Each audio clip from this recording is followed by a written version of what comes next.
How's it going, Nitrosites? It's me, the Nitro General here, and today I'm going to be reviewing Extremely Wicked, Shockingly Evil, and Vile. Got that. This is like my 5th time trying to record this video and trying to get this intro out and saying this movie. So you will probably not hear me recite that title for the rest of the movie because it is a long title and it's hard for me to remember. So yeah, so it's the Netflix original movie about Ted Bundy.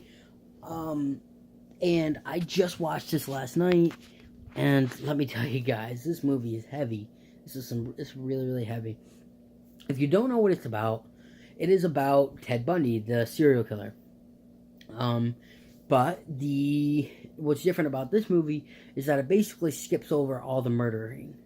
So it basically just jumps around when the cops get him, or when he's in the courtroom, or whatever, when he's ever. So it totally doesn't show him committing the crimes. It just shows, kind of what his girlfriend had seen through all of it. Zac Efron plays Ted Bundy, and let me tell you guys, I wasn't going to watch this movie because Zac Efron playing Ted Bundy, I mean, come on. He is a pretty boy. He plays in High School Musical. He played in Baywatch. He's not a serious actor.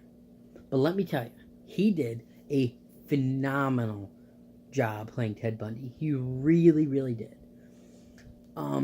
So, like I said, so the whole movie is just centered, it's just the story of Ted Bundy without taking out the murdering. So there's gaps in time between when you see him leave and then when you see the cops get him. And let me tell you, if you guys have went into this movie not knowing who Ted Bundy is, never hearing about him, don't know what he did or whatever, by the end of this movie, you would probably be believing that he actually didn't do it.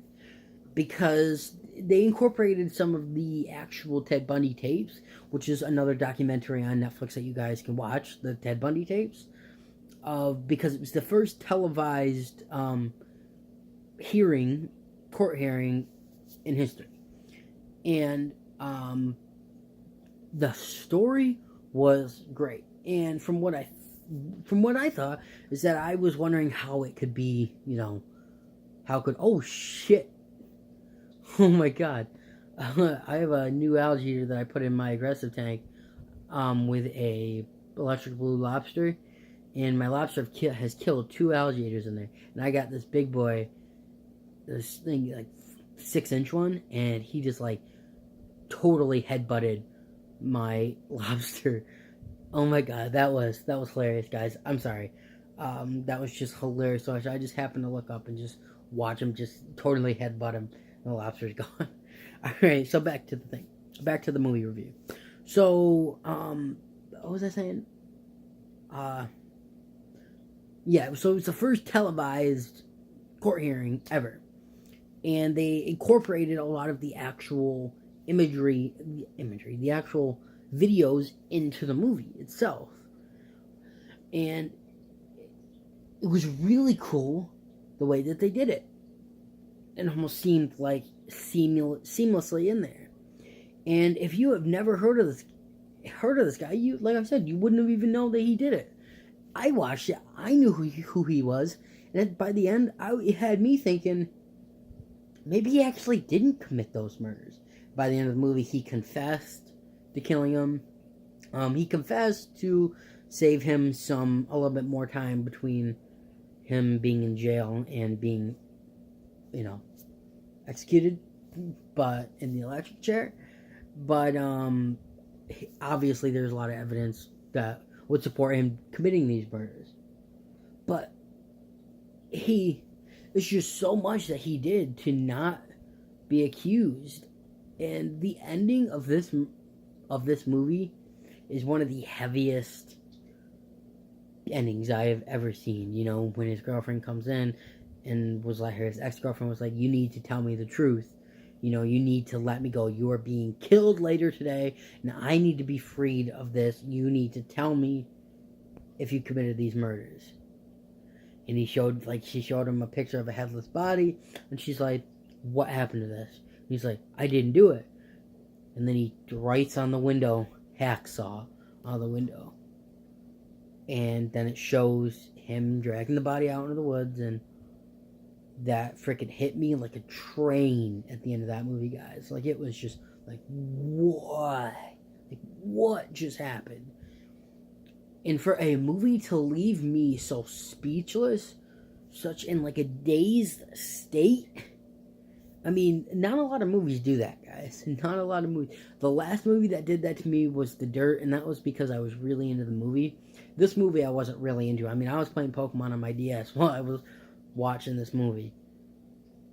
But, man, it was like, I was just like, whew.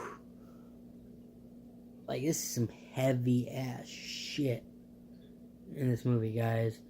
And I thought it was phenomenal. Like, even talking about it now, like, some of the feelings at the end of this movie are coming back to me. Like, I cannot believe this happened. You know, it's just a movie that you wouldn't even think would have been real, but the whole story is real. So I highly suggest you guys go watch this movie. Out of 10, my official rating of this movie is going to be an 8. 8 out of 10. Because it would be higher. But again, I think Zac Efron did a phenomenal job. But it was at points, it was a little exaggerated at points.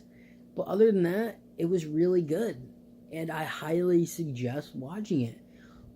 And, I don't get anxiety from movies very often. Hardly ever. I don't even know a movie that has given me anxiety, except for this movie. This movie had gave me such bad anxiety after, I literally was going to go to bed, because it was like 2 o'clock in the morning, but I had to watch a few episodes of Friends, because I couldn't go to bed, because I had so much anxiety, so much emotions flowing through me. Like, my brain was still, turning. The gears were still turning in there to try to figure out what happened. And, to me, for a movie to be able to leave you like that is great. So, officially, I'm going to give this movie an 8. If you guys haven't seen it yet, I highly suggest going to see it. Or not going to see it, watching it on Netflix. If you do not have a Netflix account, I wouldn't make one to see it. If you guys want to make one to get a free trial, I would highly suggest using the free trial to see it. But, I mean, it's not one of the movies that I would say you have to spend $12 for a month just to watch this movie. But it is amazing. It really is. And I'm sure you can find it other places for free. There's that Showbox app that you can watch it for free on there. But, yeah. So that's my review of, I must try to do it again, The Extremely Wicked, Shockingly Evil, and Vile. Boom! I got it. Again. I can't believe it. I said it twice. Foolproof twice in this video, and I tried to do this intro like 10 times before the movie. So, yeah. So, it's shockingly... Yeah, okay. Now I can't even fucking say it again. So, that's it. I can say it twice, and that's it. So, rewind it if you want to hear the name again. It's like, shockingly evil... Well, extremely... Wicked, Shockingly Evil, and Vile. I think that's what it was, maybe.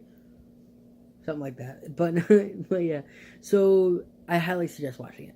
So, yeah. Other than that, guys, that is going to be it for this movie review. If you enjoyed, make sure you leave a like down below. It doesn't take long, and I highly appreciate it.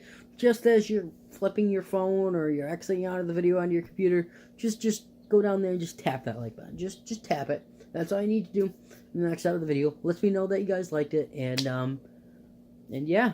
So, other than that, guys, I do tons of other videos. If you don't want to miss that, subscribe and hit that bell so you do not miss a video when I upload it.